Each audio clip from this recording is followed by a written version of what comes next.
That we'll get into that Yeah. now because you brought it up, because I have it written here for the coaches communication, because at the end of the day with a lot of this crap, it could be, what's the word, it could be really mitigated. Wow, that's a good word. That's a good word. With coaches just communicating up front in all aspects. Yeah. So if we go back to the start of the tryouts, where it's like, okay, so the one team that we were talking about, they had like whatever it was, 60 kids, 50 kids tryout, which is a lot for this area. Yeah. So if I'm the coach and I know I have more or less 2 full teams of AAA caliber, whatever that means, players coming together, plus all the usual kids that would try out, that's a lot of kids I got to look at. So before we start, how about we just lay it out to everybody and just be as transparent as possible? Like, we only have this much time to evaluate the kids. There's too many kids to look at. So it's not going to be the best circumstance ever for everyone, and we understand that, but there's not a lot we can do about it. So just like have some patience. We'll try to give everybody as much of a look as we can, but you got to understand there's a lot of kids and there's only a few of us that are looking at them. Yeah. So there's one thing that could help the situation. The signing thing is another one. It's like, either don't and wait till the team is picked. But if you're going to sign kids, then make it known at least. You take out, because then now you take out all the secrets, right? Because I remember this clear as day, man. When I was doing AAA tryouts, I remember it clear as day. There was like pockets of dads talking, and like there's like clubs and cliques of parents and whatever. And if you're the coach, you can just put a stop to all that right away. You can just say, "Yep, I really like these kids. They were on the team for the last 3 years. They're going to be part of our leadership for the team," or whatever you want to say. And we've signed these 5 guys yesterday. And if people don't like that, whatever. You're the coach. You're at least being transparent and upfront. There's no secrets. There's nothing behind the scenes happening that people don't know about. And now at least everyone feels like they're included, right? Because otherwise you're making clubs. You're making little cliques on the team, like, oh, these are the 5 kids that are the best, and all these parents are going to be buddies now. And if we're not in that 5, well, now we have to find other friend parents on like this kind of crap that doesn't need to happen, And then towards the end of it, and this could I'll get your thoughts before we go to the next one, but when it comes to cutting kids, you have to talk to the kids, man. It's like, especially when you're talking about those 10, right? The 10 plus or minus. That's the caveat. It's like, you find out, well, the one guy was talking to us too, he said his kid got cut this year. He's like, finds out on a website, right? It goes and looks on the website. Maybe it's a kid that played on the team last year. Maybe it's a kid that almost made it and was on the bubble and thought he made it or whatever. It's like, how are you cutting that kid and just letting him walk out the door without saying anything to him? It's not. And it's just not. Good. Yeah, it's just not right. And as a coach, there's another thing. It's just that's another thing you can just avoid by having a little bit of communication, particularly for those kids that just make the team or just get cut or that were close. You got to talk to those kids, because even for the 5 kids that make the team, they know that they almost didn't make the team. Yeah. And it might be nice for them to have a word of encouragement to start the season off. Yeah.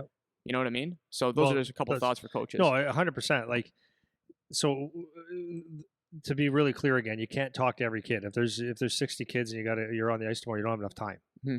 So if you have to let go, like the first maybe day or second day of cuts, then get it down to your top 30. Let's say 30 kids, right? So you got 10, 12 kids fighting for a couple of spots.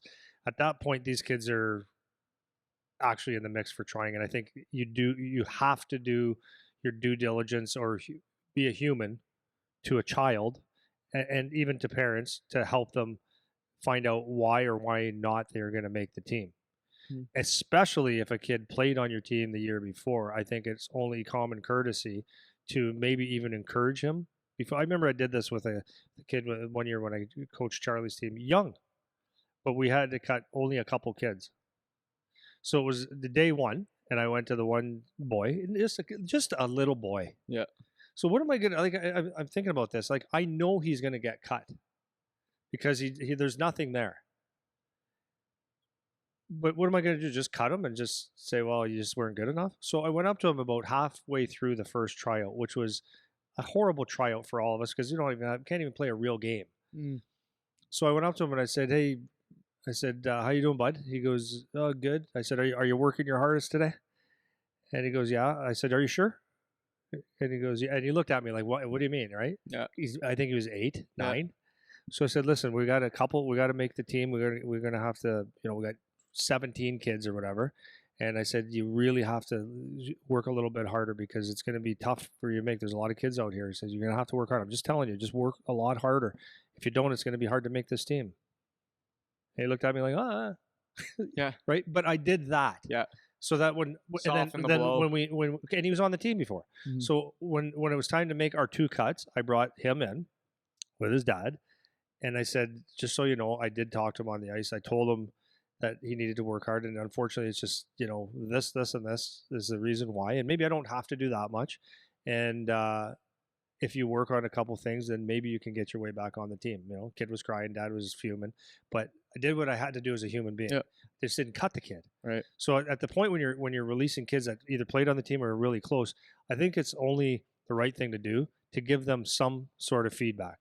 Right. And say, you were actually this close. And it could be just, I know this guy, I don't know you well enough, I'm keeping him, whatever. Like, Yeah. give them something. And I think as the coach, to stick on that, because I really believe a lot of the problems of minor hockey, particularly with the parents, could be solved with not solved, but a lot of it could be really helpful if you just communicate well as a coach. It's very, very important. Yeah. So that kind of situation, like, people aren't good in that kind of situation where it's something that's confrontational, where there's conflict. Even if you're talking to a little kid, but you got the kid and his dad and his mom there and whatever, people don't like that. But you're the coach. You signed up for the job. Like, you signed up. You have to do this part of it, and it's just a good thing to do as a human being, is to give the people the time of day to make them feel like they understand why this happened.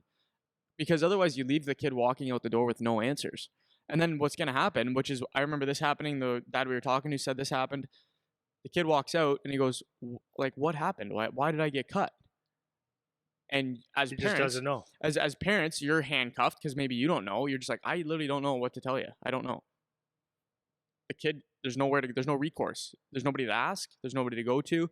So now this kid just has to sit and cry for the next month because he didn't make the AAA team, trying to figure out why he got cut when he played last year, or when he was told he would make the team this year, or when he thought he was one of the better players on the ice, and just has nothing. And for a little kid, it's just an unnecessary thing to do to a little kid. You don't need to do that. Even if they're older, if they're 14, 15, they're not a little kid anymore. Yeah. It's the same thing. It's just a human thing to do when you're the coach, right? You Yeah. don't leave people hanging and give them no answers. Yeah. When you're doing something that for them, and this is maybe the biggest thing I was thinking of yesterday, for the parents and for the kids playing, this is their whole world. It's everything. This is the most important thing. For sure. You as the coach, you get to go to bed, you go to your job in the morning, you go to sleep at night, and you're fine. For them, like, this is the most important thing. Like, on the weekends, they go on the road to play hockey. It's the greatest thing in the world. All their buddies play on the team. Wearing that jacket's the coolest thing. But the parents are all friends and hang out.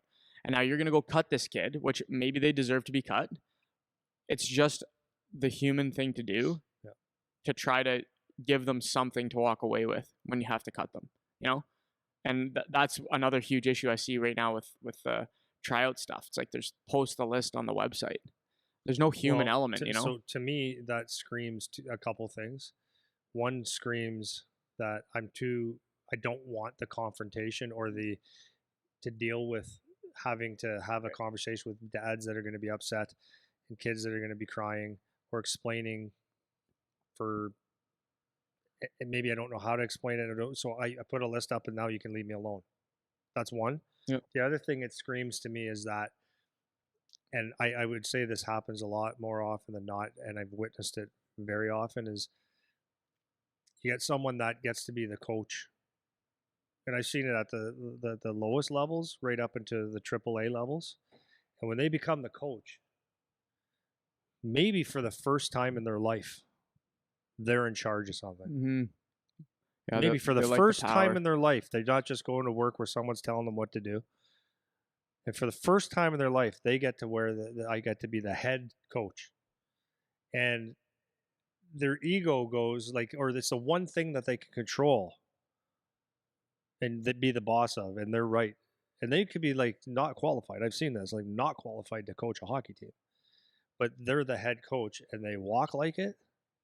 They've got that overly confident stride all of a sudden, and all of a sudden they stick out like a sore thumb, and they wear the fake they like head it. coach outfit. Yeah.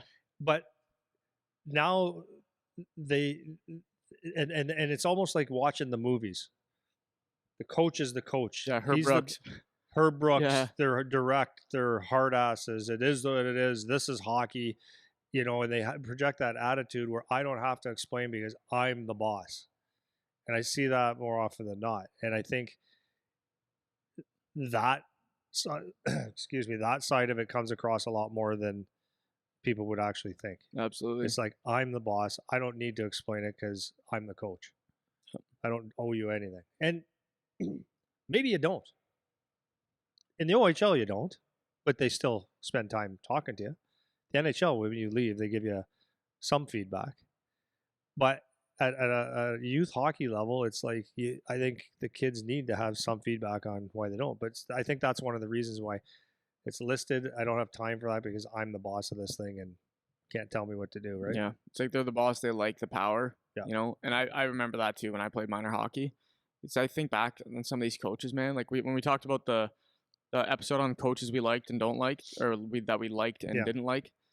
It's like the list of didn't likes is so much longer than the list of likes, and It's awful. that's when I'm a little kid. I'm just a Yeah. little kid, and I think of these grown adults, Yeah. and if I saw them in public now, I wouldn't give a rip about even making eye contact walking by because Yeah. of how they conducted themselves as the coach when I was a little kid. And that's just a testament. If you're a coach listening or a parent listening, the kids pay attention, man.